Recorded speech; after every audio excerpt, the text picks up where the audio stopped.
Well, hello, BookTube. Hi, how are you? I have my trusty glass of lemon water slices. I thought it was good luck because last week my video must have struck a chord with fellow booktubers as well as shook up the algorithm, which is a good thing. So I have some new subscribers, and if you're new, welcome. I'm Marilyn. I am real, I'm anxious, and I'm here. Well, last week it was kind of a circus in my house. I've had a semi-scary, in New York we say semi-scary medical test, which I think came out all okay, but I'm simultaneously planning a wedding for my daughter. So to say the least, things have been kind of jumpy around here. And I thought Shorty September was going to be a breeze, easy peasy. Well, I was wrong. I was wrong about that. Some of you know I live in Hawaii, which is pretty isolated. In fact, I wrote this down. Random fact, Honolulu is the most remote, distant city in the world of at least 500,000 people. Okay. Yeah, I always felt that we were a little isolated. You really feel it when you're on an airplane and you leave the U.S. mainland, which is California or Seattle or somewhere, usually it's LA, and you fly and you just see like clouds and clouds and clouds. So, but even here, the news, which is my topic, is about news and social media and how it's affected my reading, has come to my little town. So, and it's affected my reading. Now, I'm not actively seeking news. I learned a long time ago that seeking news was not a good thing for me. And I kind of turned off my TV, pretty much left it for my daughter. And I don't have a radio. But being a booktuber, you know, I'm going to be looking at news, whether I like it or not. So, so even though I'm not actively seeking news, news found me. Trouble found me. There's trouble in River City. That's a Music Man reference for you Zoomers out there. There's trouble right here in River City with a capital T, and that rhymes with P, and that stands for pool. Wasn't expecting to do that, but okay. So what was the trouble? I'll read it to you. And I'm not going to go into details about politics or, you know, any kind of details. But I'll just say it was all around. You couldn't miss it. It said the FBI descended on a Ka'ava home Tuesday. Now, Ka'ava, try saying that 3 times and, you know, really fast. But actually, Ka'ava, and I found this out, you have to say it that way in Hawaiian. And what it means is the yellow wrasse fish. So I'm going to have a picture of that over here. And so where is it? It's a small town. I live on a small town on the other side of the island, the leeward side. This is a small town on the west side, on the windward side of Oahu. And so we've had a lot of stuff going on here. And when you live either in Ka'ava or Makaha, where I live, we're very close to the mountains and the ocean. We're sort of at the, your mountain here, ocean there. And it's very beautiful and it's very peaceful. Well, until the FBI descended, I guess, and every station on in Hawaii had to broadcast that everywhere.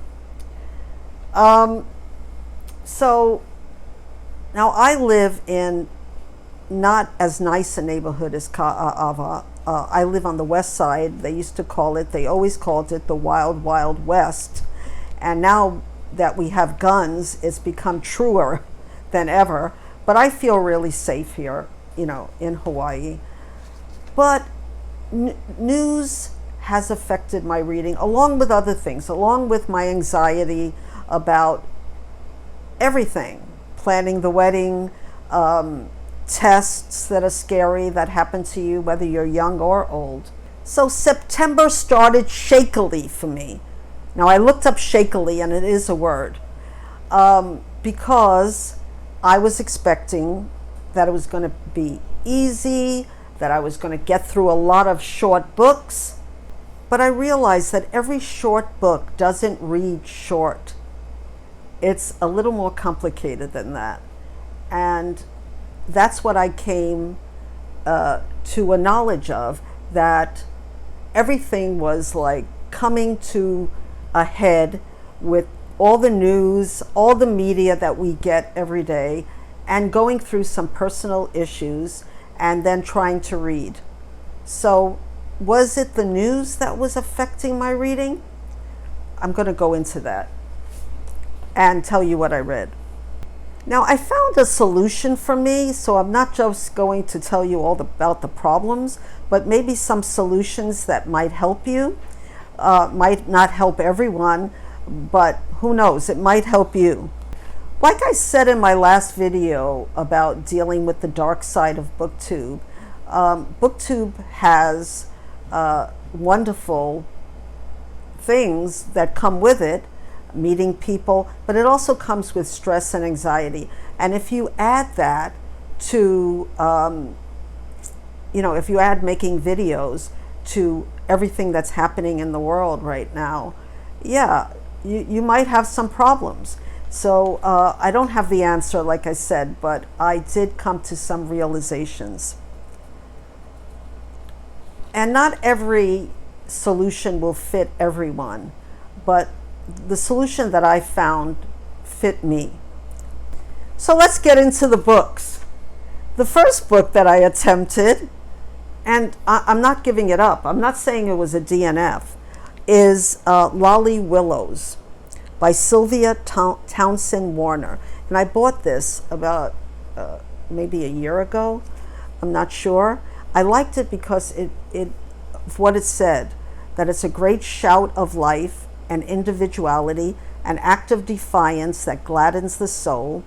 Let me just give you just a quick rundown on it.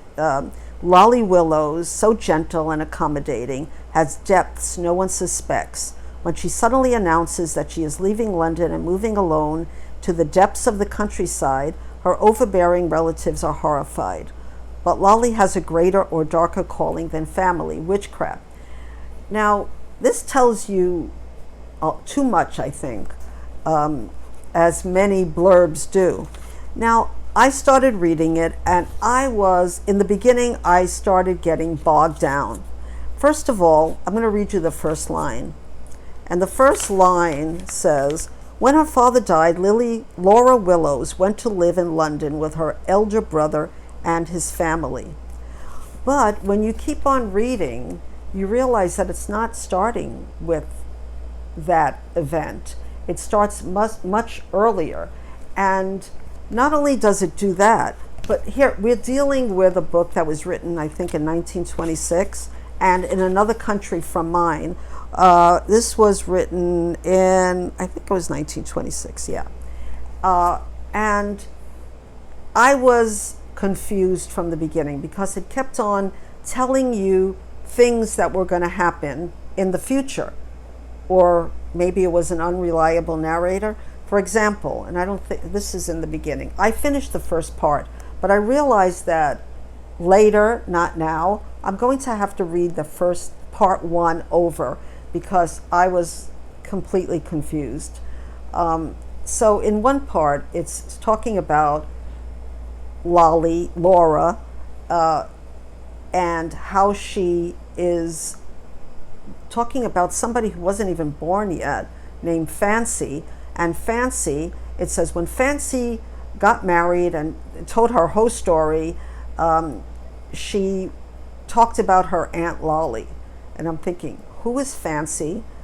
Why are we hearing all about her life when we don't even know what happened to Lollie or Laura? And I realized that this book is not an easy book to get through, especially when they're talking about places that I don't know in England. I had to look that up. Dorset.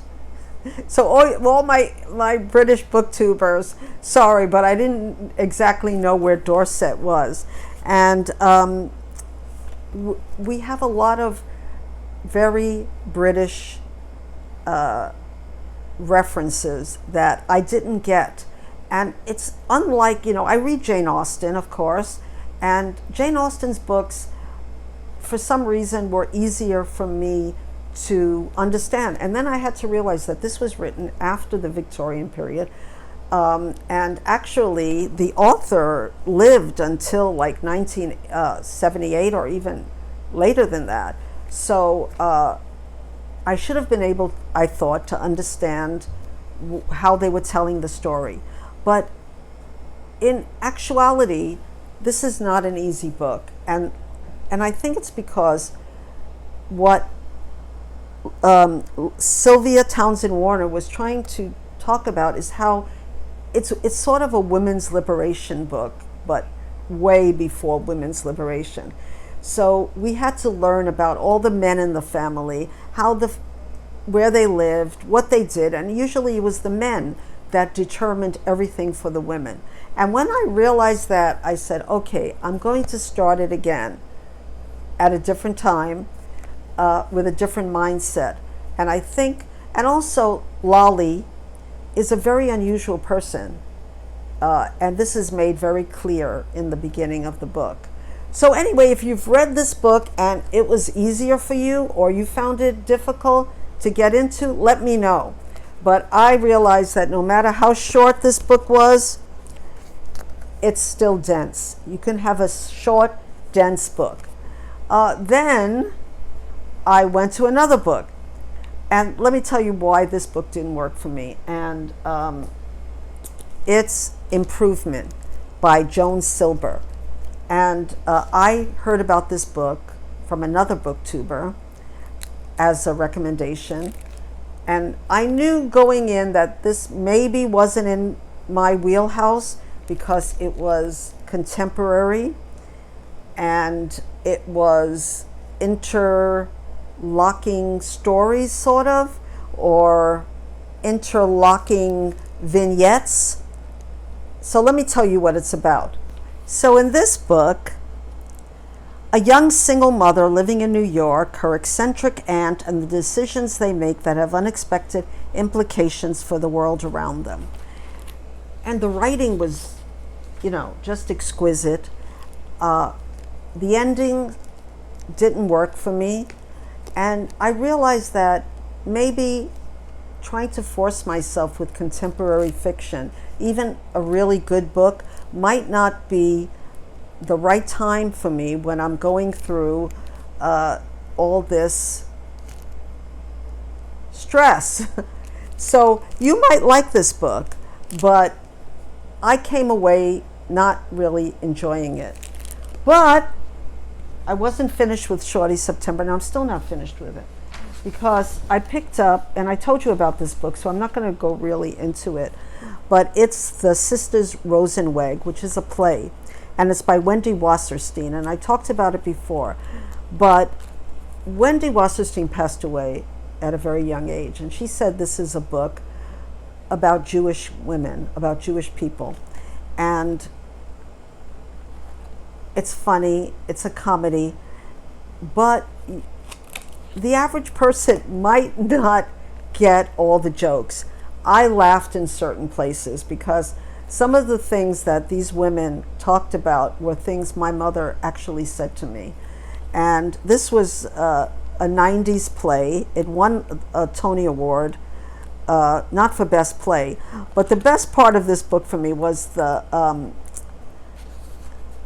photos.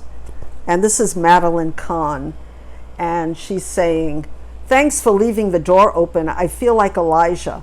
Now, even my partner didn't really know the reference to that, but Elijah is the Messiah that Jewish people are waiting for, and during Passover they leave the door open, and Robert Klein and Jane Alexander here, wonderful actors, and he's saying, "I like talking to you, Sadie." So there's photos in this book. If you can I want to watch this play somewhere, but it was just what I needed.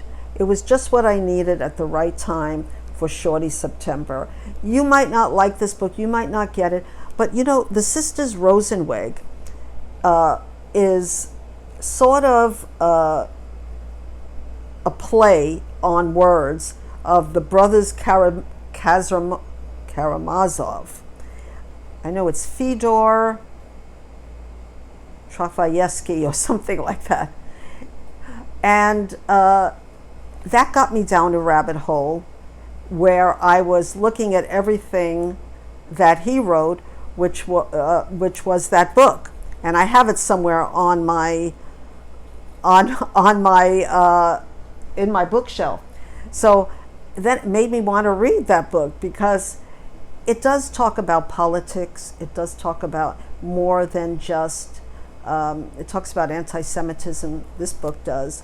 And it kind of reminded me in a strange way of a Russian novel. So, yeah, so that was one good thing about this book too. So what is the point of this video? We're talking about how the news media can affect your reading in sometimes a negative way, and how the world right now is not in a good place. But we've been here before in the past. And I think that the way I got out of it was to mood read and find a genre that you can handle at that time. I know this is not like big news that I'm telling you, because it's pretty simple. When we're not in the mood for reading, we're not going to read. But if we really want to read something and we feel that the world is encroaching upon us, let's read something that's going to make us happy. At least I feel that way. And I did find a genre, and I have a book haul coming up with that genre of books that just got me out of the slump of just being bogged down by news all the time. Wherever you go, there's news. People talking about the news, people being mean to each other on social media because of something that's happening.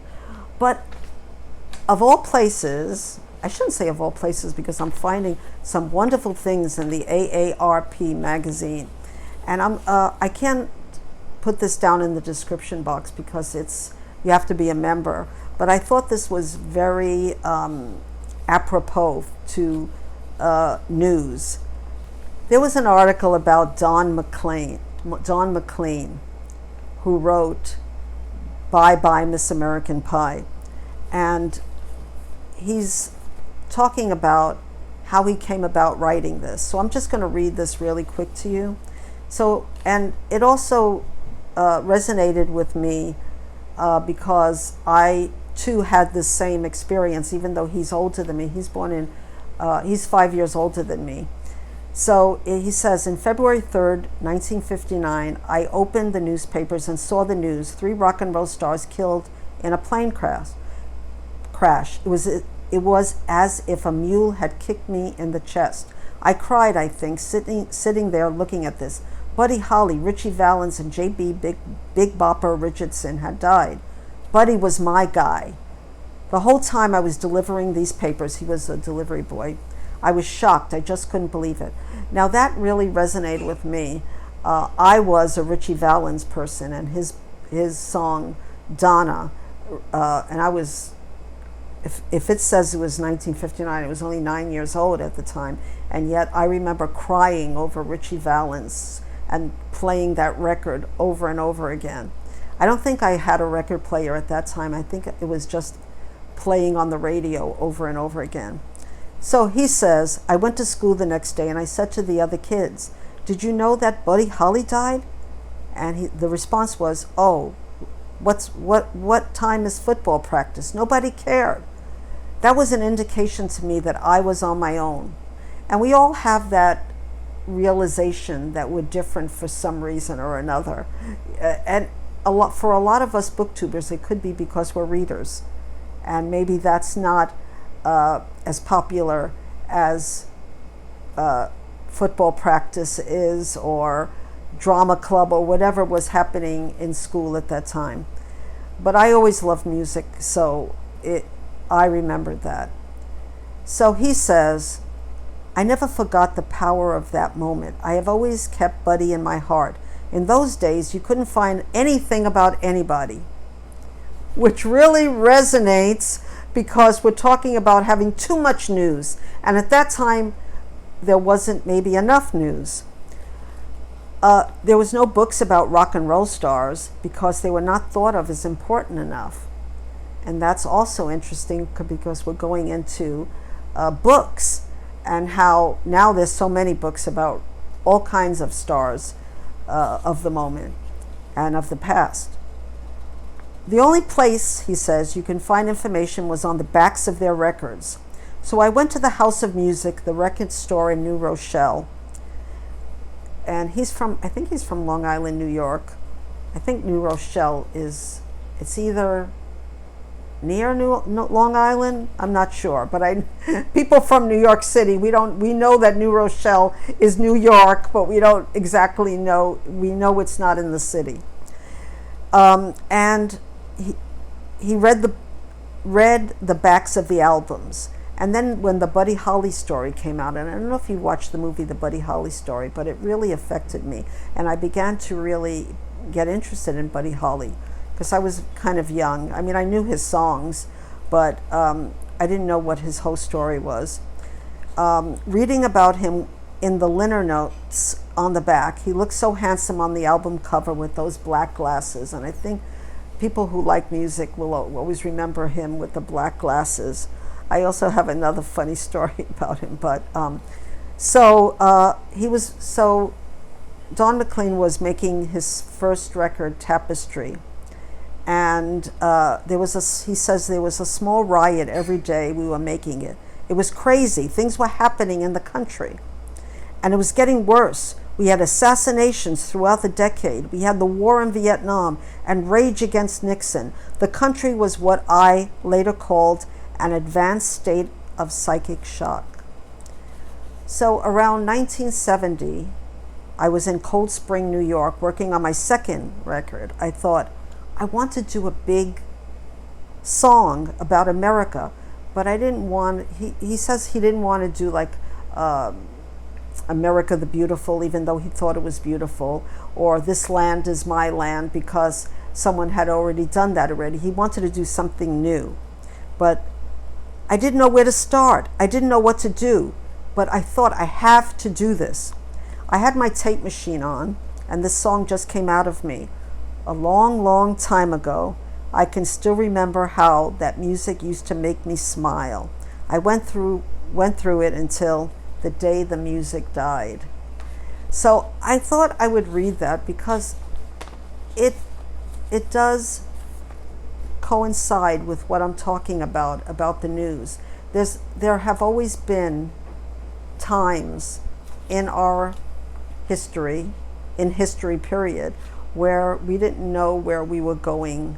We felt helpless. We felt that there was too much news. There was too much. We couldn't handle it anymore. And I have a few other sayings. H.G. Wells says, the crisis of today is the joke of tomorrow.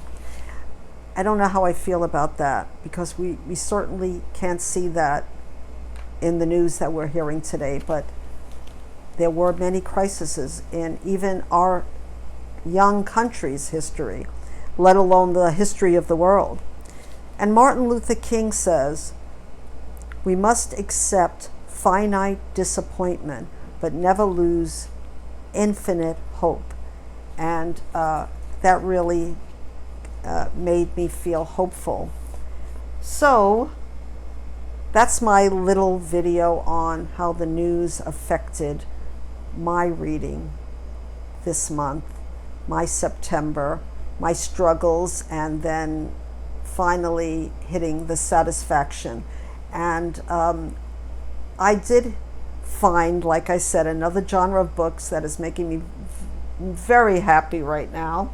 I have my lemon water, and that makes me happy. And talking to you on my little channel makes me very happy too. So if you like this video, please consider giving it a like or subscribing. I'm very happy to all my new subscribers. I'm glad you're here, and I hope to keep on making videos that maybe make people think a little bit.